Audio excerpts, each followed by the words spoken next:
좋으신 아버지 하나님, 이 새벽 시간에도 우리를 깨워주심에 감사합니다. 오늘은 장닭이 새벽을 깨우는 소리를 듣고 나왔습니다. 우리의 삶 가운데도 늘 자연을 통하여서 말씀하시는 그 하나님의 소리가 분별되어지기를 원합니다. 하나님이신 말씀으로 오늘도 깨우실 때에 이 말씀 가운데서 은혜 받도록 도와주시고 이 말씀이 우리의 능력임을 다시 한번 확인하는 복된 시간 되도록 축복하여 주옵소서. 예수 그리스도의 이름으로 기도하옵나이다. 아멘. 하나님 말씀 베드로후서 1장 16절에서 21절입니다.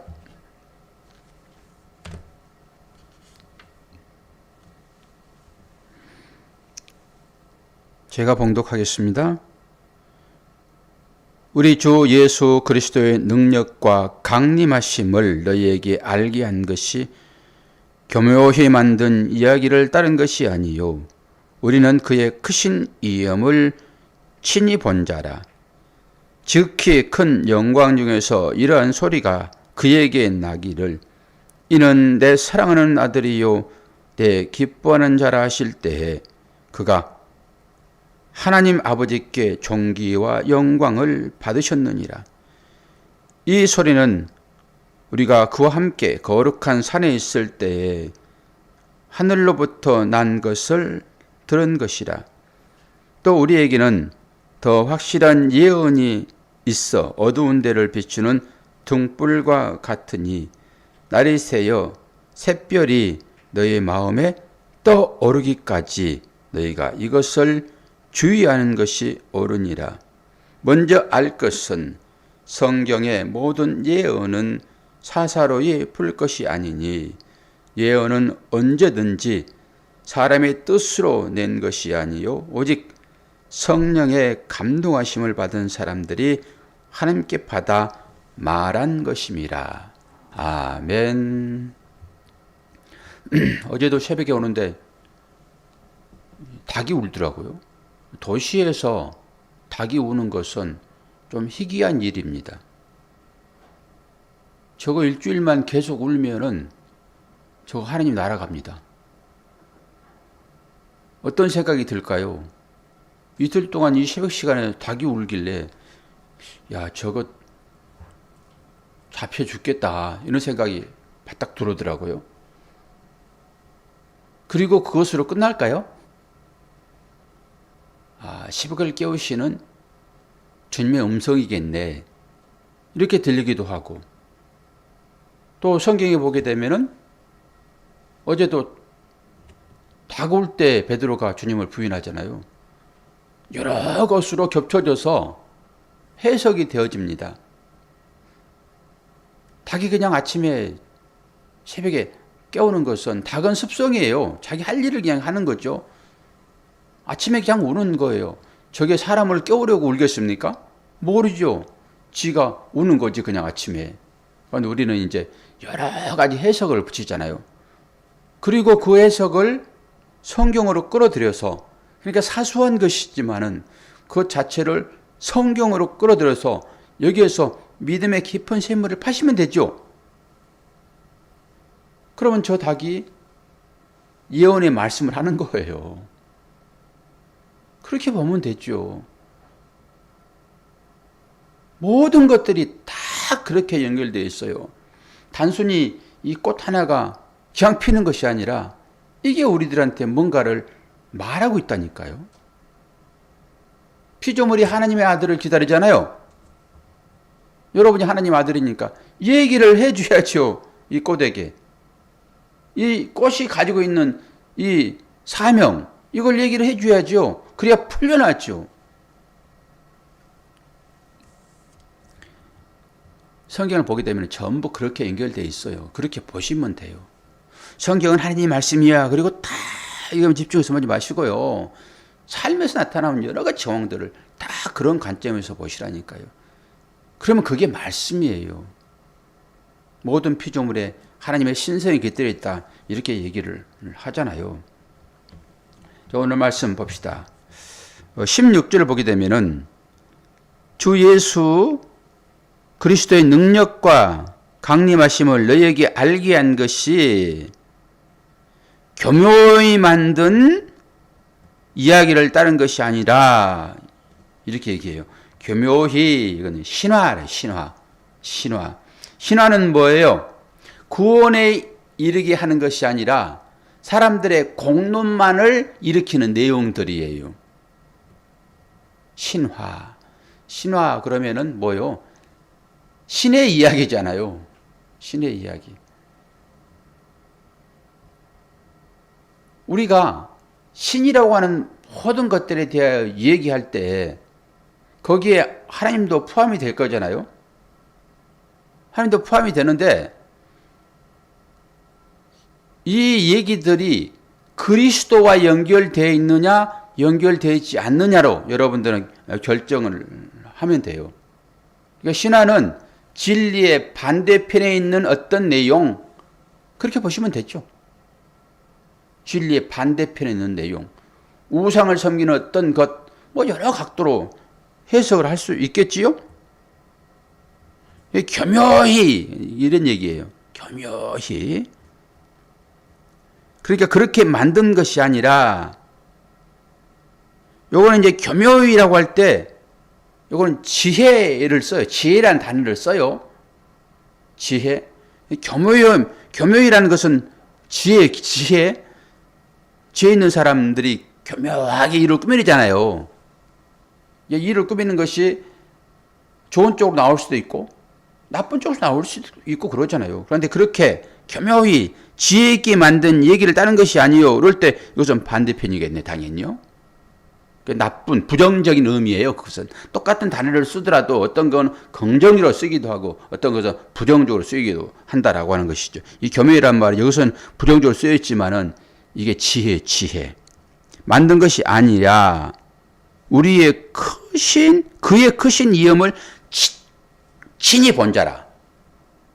이게 증이다, 증인.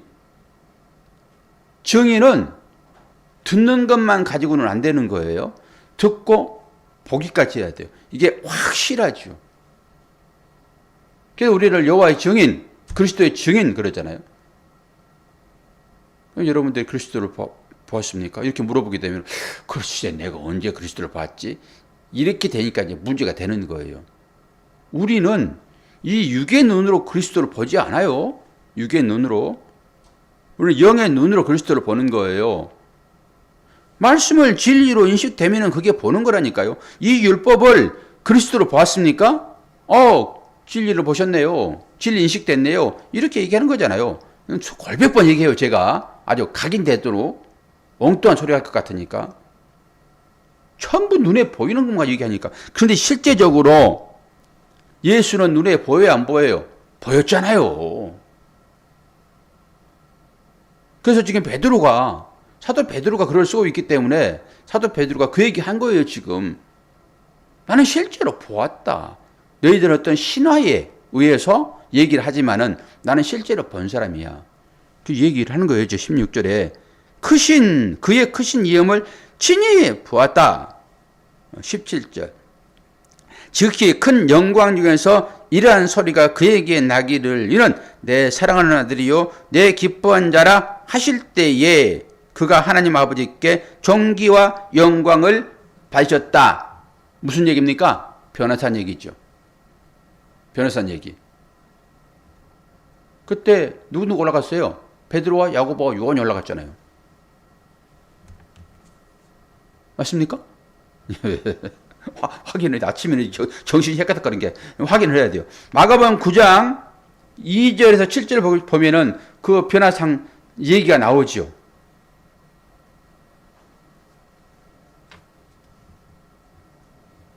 그리고 또 뭐라고 얘기를 하고 있습니까? 그때 무슨 소리가 들려요? 이는 내 사랑하는 아들이요 내 기뻐하는 자라. 이게 언제 또 이런 소리가 한번 들렸습니까? 세례 받을 때요. 이건 처음으로 예수 그리스도가 하나님의 아들임을 선포하는 거예요. 모든 사람 앞에 선포하는 거예요. 이거를 들었다니까요. 실제로 베드로는. 우리는 예수 그리스도를 실제로 본 사람들은 아니잖아요. 그런데 그 예수 그리스도 보낸 그 성령이 내 안에 들어 계시잖아요. 그걸 말씀으로 우리는 인지를 할 수가 있겠죠. 그리고 19절 또 우리에게는 더 확실한 예언이 있어 어두운 데를 비추는 등불과 같으니 날이 새어 샛별이 너희 마음에 떠오르기까지 너희가 이것을 주의하는 것이 옳으니라. 여기서 예언이란 말 나오죠. 예언은 로마서 16장 26절 보니까 이제 나타나신 바가 되었으니 영원하신 하나님의 명을 쫓아 선자들의 글로 말미암아 모든 민족으로 믿어 순종케 하시려고 알게 하신 바 그 비밀의 계시를 쫓아낸 것이니 이 복음으로 너희를 경고케 하실이. 예언은 뭐라고요? 예수 그리스도를 말하는 거라고요. 근데 우리는 예언하게 되면 앞으로 일어날 어떤 일, 전부 다 내 개인적인 어떤 좋은 일에 맞춰져 있으니까. 예언이라 하더라도 나쁜 일이 온다 하게 되면 여러분 그 예언을 받겠습니까? 우리의 사고잖아요. 뭔가 나에게 조금이라도 유익이 된 그런 것이 온다 하게 되면은 그거 받죠. 그것을 우리는 예언이라고 얘기를 하는데 성경에서는 예언을 예수 그리스도의 말씀으로 해요. 예수의 말씀. 그러니까 너희에게 예언이 주어졌느냐? 라고 할 때 그리스도의 말씀이 주어졌느냐? 그러면 나는 누구예요? 예언 받은 자이네요. 우리 집사님 중에 자녀 한 분이 예언이라는 이름도 있어요. 그리고 제 동기 목사님은 성령이라는 이름도 있고. 그런 예언이에요, 예언. 그러면서 19절에 뭐라고 그래요? 샛별. 새어나는 샛별. 샛별은 뭐예요? 비추는 빛을 가져오는 어떤 상태를 얘기하죠. 샛별 그러면은 이 동틀력이 제일 먼저 우리 눈에 보이는 거잖아요. 샛별. 그 샛별이 가지고 있는 의미가 있잖아요. 우리에게 뭘 가져와요? 빛을 가져온다고요. 그래서 예수 그리스도를 그 샛별로 또 칭하기도 해요. 샛별, 빛을 가져온 것. 그리고 20절에 먼저 알 것은 성경의 모든 예언은 예수 그리스도를 담고 있는 말씀이죠. 예언은 사사로이 풀 것이 아니요. 사사로이 이거 뭐예요? 개인적으로 이런 거잖아요. 개인적으로. 그러면 어떤 의미를 가지고 있을까요? 예수 그리스도를 포함하지 않는 어떤 얘기들 이렇게 보면 되겠죠. 사사리 푼다는 것은 내 개인적으로 성경 말씀을 풀어버리는 거예요. 율법을 그냥 설명해버리는 어떤 형태이겠네요. 그렇죠? 율법을 그냥 설명해버리는 그 율법이 품고 있는 뜻을 말해주지 않고 율법이 말하고 있는 그것을 그대로 행하도록 요구해버리는 이게 그런 얘기죠. 이게 사사로이 푸는 거죠. 그래서 사사로이 풀지 마라 이렇게 얘기하니까 사람들이 되게 어려운 거죠. 간단해요. 이 성경을 율법으로 풀어가지고 그 율법을 행하게 해버리는 이게 사사로이 푸는 거죠. 저는 이런 얘기들이 되게 어려웠었어요. 옛날에는. 이제는 이런 얘기들이 쉬워요. 어떻게 하면 쉬워요? 예수 그리스도와 연결되어 있느냐 연결되어 있지 않느냐로 보시면 돼요. 그냥 간단하게 그냥. 그럼 답이 바로바로 나오죠. 예언도 마찬가지예요. 그 말 가운데 그리스도가 포함되어 있느냐 포함되어 있지 않느냐 이렇게 보시면 되고, 사사리 푸는 거, 이건 사사로이 개인적인 거잖아요. 개인적인 것. 개인적인 의견으로 그냥 내버리는 것. 예수 그리스도가 포함되지 않는 모든 얘기들은 전부 사사리 푸는 것이다 라고 얘기를 하면 돼요. 설교도 마찬가지고요. 설교도 예수 그리스도의 삶으로 인도를 하느냐, 마지막에 십자가로 그들을 인도하느냐, 그 인도하는 과정을 설명할 수는 있겠죠. 과정을. 그런데 끝이 예수 그리스도 맞닿아 있느냐. 예수 그리스도 맞닿아 있지 않으면은, 즉 십자가는 뭐죠? 자기를 죽여서 상대를 살리는 거잖아요. 그 나의 자원을 다 털어서 상대를 채워주는 거잖아요. 이게 십자가의 삶이잖아요. 이게 섬기는 삶이죠. 그 발시키는 삶이고. 이 삶으로 성도들을 인도하느냐. 그렇지 않으면 전부 사사로운 거예요. 그러니까 성경 말씀을 도덕과 윤리로 풀어가지고 우리들의 어떤 행위를 자꾸 독려해가지고 세상 사람들이 생각하는 이 선한 거야, 이 좋은 거야, 이런 걸로 너희들도 그리스도를 믿지 않는 사람들의 어떤 행위나 그것을 본받자라고 가버리게 되면 이게 전부 사사로운 것이에요. 사사로운 것, 이 개인적인 것. 사모님 너무 쉽지요? 너무 쉽지 않아요? 이렇게 쉽게 설명이 되어지는데도. 그리고 예언은 언제든지 하나님의 뜻으로 낸 것이 아니요 오직 사람의 뜻으로, 예언은 언제든지 사람의 뜻으로 낸 것이 아니요 오직 성령의 감동하심을 받은 사람들이 하나님께 받아 말한 것이다 라고 하는 것이죠. 네? 아멘. 아이고, 아멘. 그렇죠. 할 말이 없네. 근데 마가복음 4장 34절을 보면은 비유가 아니면은 말씀하지 아니하시고 다만 혼자 계실 때에 그 제자들에게 모든 것을 해석하시더라. 그러니까 모든 성경은 다 비유냐 또 이렇게 말하게 되면은 문제가 있을 수 있지요.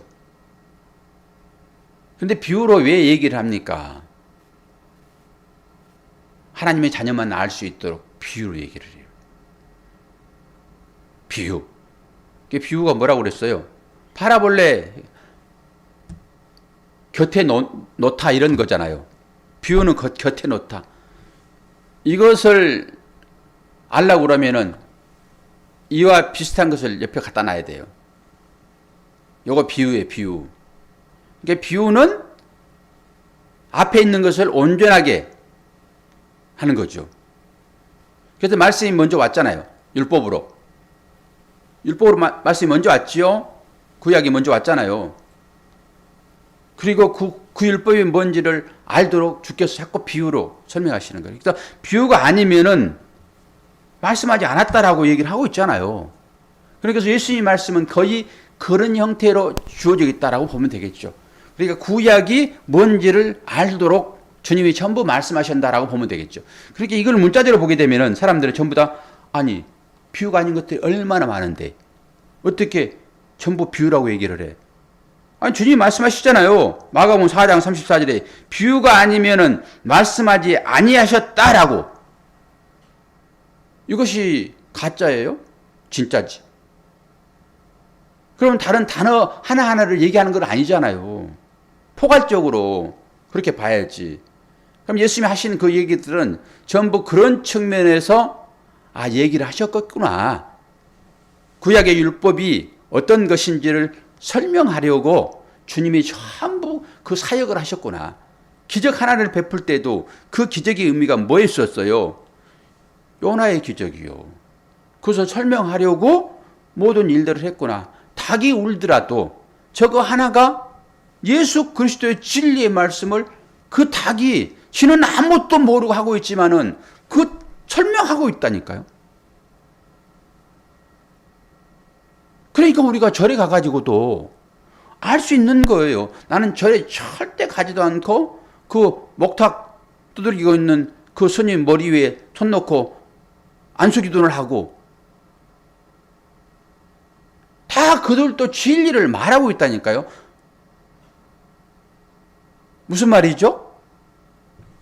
진리를 말하고 있다라고 하니까 그 사람들 그 자체가 하나님의 말을 하고 있다 이런 게 아니라 잘못 오해할 수 있는데, 그들이 진리를 말하고 있다라고 하는 것은 그들이 읊조리고 있는 그것이 성경 말씀을 가지고 풀어서 그리스도로 말하고 있다 이런 것이 아니라 그들 자체가 저렇게 살면은 비진리로 죽게 생겼네라고 하는 것을 얘기하는 거예요. 그 자체가. 그러니까 그게 진리죠, 우리한테는. 어렵지 않지요? 어렵다 그러면 안 돼요. 이런 거 가지고 이렇게 쉽게 풀어주는데.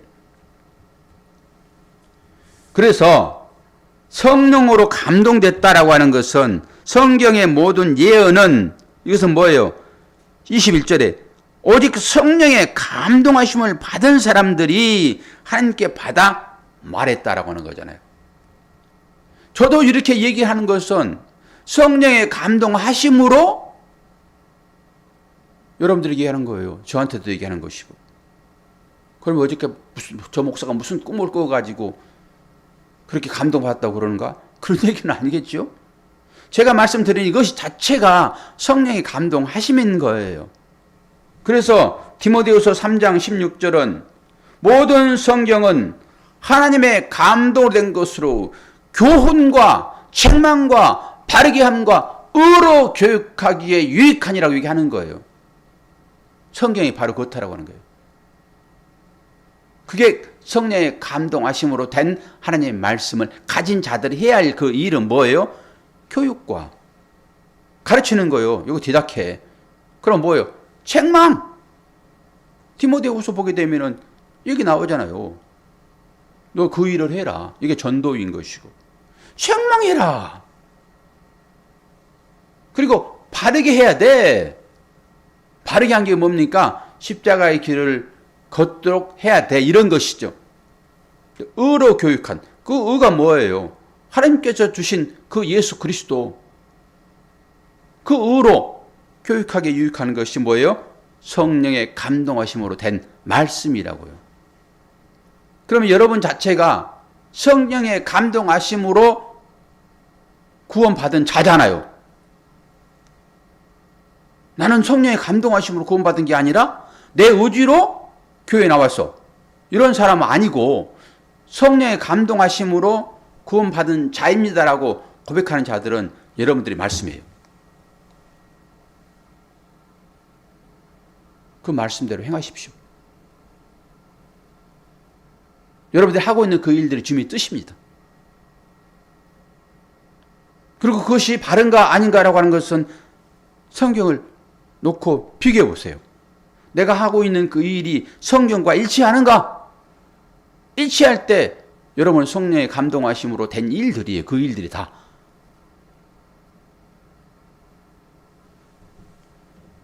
하나님께 맡기십시오. 뭐든지 다.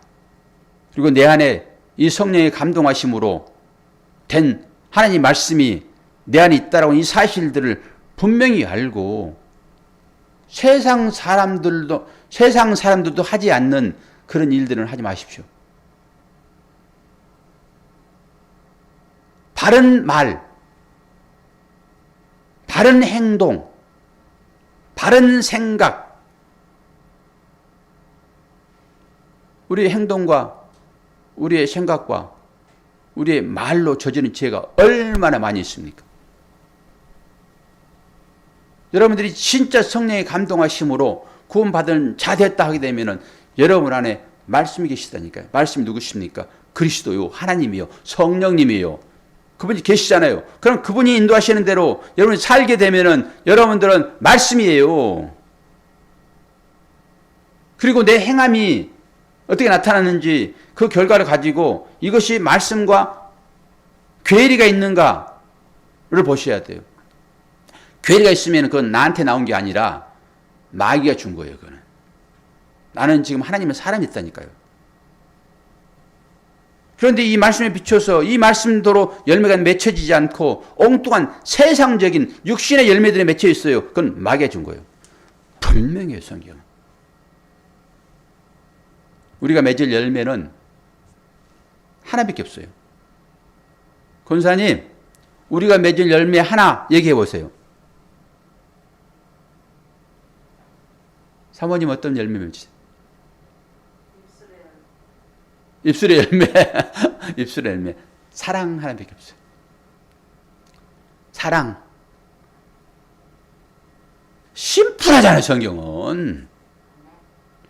이 사랑을 하고 있으면은 성경 모든 말씀을 다 이루는 걸 얘기했잖아요. 그러니까 다른 걸로 봐가지고 이 성경 말씀이 어디에 저게 있는가라고 찾을 필요도 없고, 내가 하고 있는 그 행위가 사랑으로 나온 것인가라고 하는 거예요. 여러분들이 새벽을 깨우는 이 새벽 시간이 과연 사랑으로 나왔는가? 열매지요. 이걸 드러내십시오. 밖으로, 세상으로, 이 사랑을. 오늘 베드로후서 마지막 1장 마지막 절이 주는 말씀이에요. 너 보았니? 이거죠. 뭘 보았어? 부활하신 주님. 그래서 한번 사건 보여준 거예요. 변화산에서 베드로에게. 그 마지막에 재림하실 주님, 모든 사람들이 앞으로 볼 그 일을 제자들에게 한번 뿅 하고 보여준 거라니까요. 그걸 베드로가 지금 보았다라고 하는 거예요. 나는 확실하게 보았다. 그리고 들었다 소리를 내가 증거하는 것은 진실이야. 이걸 얘기하는 거예요. 그러니까 저와 여러분도 이 예수 그리스도를 들었고 예수 그리스도를 보았고, 그럼 여러분이 증인으로서 성령의 감동하심 받은 자 되었으니 나가서 사시면 돼요. 주어지는 대로. 그 얘기를 하고 있는 거예요. 너희들 진짜 봤어? 봤습니까? 들었습니까? 이렇게 물어보면 내가 또 언제 봤고 또 언제 들었는가? 또 이렇게 얘기를 하니까 또 매일 그걸 설명하죠. 저는 다른 데로 정리를 이제 딱딱 하셔야 된다니까요. 앞에 있는 이 선생이 10년을 하겠습니까? 이렇게 깊이 있게 설교를 안 합니다. 사람들이 전부 다 인본적인 어떤 것 이렇게 하면 좋습니다. 모든 사람이 칭찬합니다. 우리도 그렇게 나갑시다. 그리고 십자가 하나만 딱 그게 들어와 가지고 얘기를 해요. 자, 오늘 또 여러분들이 본 바 되었고 들은 바 된 분들이세요. 이걸 자꾸 이 새벽 시간에 확인하는 거예요. 내가 어떻게 그렇게 됐는지. 그리고 심플하게 그냥 하나의 삶으로 쫙 나와야 한다니까요. 말씀으로 나오세요. 어떻게 나올까요? 사랑으로요. 너무 쉽잖아요. 계명이 딱 하나로 주어져 있으니까. 네 몸과 마음과 뜻과 정성을 다해 하나님을 사랑하고 둘째도 이와 같으니 내 이웃을 내 몸과 같이 사랑하라. 하나님 사랑이 이웃 사랑이니까 이웃을 사랑하고 있습니까? 나부터 시작하여 내 이웃, 가까운 이웃을 여러분의 생각대로 사랑하시는 거예요. 그 가치보다 더 큰 가치가 어디 있냐고. 오늘 또 새벽에 깨우는 여러분, 저 닭이 우는 그 의미를 깨달으시고, 그 닭은 이제 죽을 거예요. 닭은. 저 계속 울어보세요. 잡아먹지. 팔겠습니까? 저는 옛날에요, 그 닭을 내가 키운 것이라서 계속 우니까 이게 잡아먹을 수도 없어가지고 저 영장사에다 풀어줬습니다. 닭하고 토끼. 그런데 그거 분명하게 고양이 밥이 됐을 거예요. 때로는 그렇게 되기도 해요. 때로는. 지 사명 끝나면은 그렇게 다 가는 거예요. 예수님도 사명 끝나니까 십자가 딱 지시잖아요. 제자들도 사명 끝나니까 딱 스데반도 돌 맞아 죽잖아요. 저도 마찬가지죠. 제 사명 딱 끝나면은 누군가에 의해서 어저께 살인사건이 일어났더라고요. 와. 칼로 찔렀어, 그냥. 아내가 죽는 과정을 보는 거야, 남편이. 층간소음 때문에 그런 것 같아. 뉴스 아주 대서특필됐잖아요, 어제. 이 끔찍한 시상을 살고 있습니다, 우리가. 어쨌든 간에 하나님의 사람으로 하루를 말씀으로 사시는 저와 여러분이 되기를 축원합니다. 기도하겠습니다. 하나님 아버지, 사랑과 은혜를 감사합니다. 세상 모든 사물은 주 예수 그리스도가 진리인 것을 말하고 있는데 우리는 눈이 어두워서 귀가 닫혀서 잘 보지 못하고 듣지 못합니다. 우리의 일상에 나타나는 이 모든 것들이 다 진리를 말하려고 하나님께서 우리 앞에 놓은 것들인데 이제는 우리의 눈을 뜨게 하시고 길을 열게 해주시어서 이 모든 것들이 진리로 인쳐질 수 있도록 도와주옵소서. 함께 하심을 감사드리며 예수 그리스도의 이름으로 기도하옵나이다. 아멘.